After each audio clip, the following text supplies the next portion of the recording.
Ngayon, ito lang job order ni second engineer sa akin. Ngayong araw sa duty ko. Yan, itong anim na pipe. Bagong fabricate.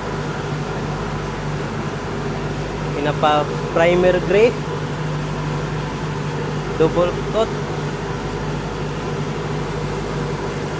Yan, pinapadublihan rin niya para mas kumapit raw. Ito lang. Ito yung pipe sa cooling ng aming generator. Seawater cooling. Yan. Ito lang anim na to. Pagkatapos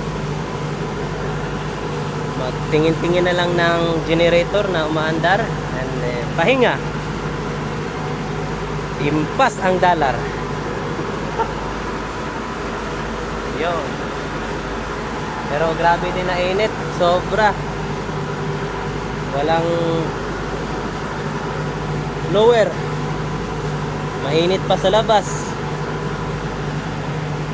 Grabe yung pawis. Sobrang init. Kaya ganoon talaga. Tis-tis lang. Pawis-pawis.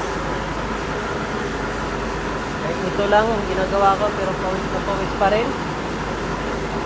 dahil grabe yung init ng makina, init ng araw sa labas, doble yung init pero impas ang dollar. Ito lang utos niya ngayon ni second engineer at pagkatapos ito pahinga na. Yun lang. That's it. And salamat mga ka-journey. Babuji.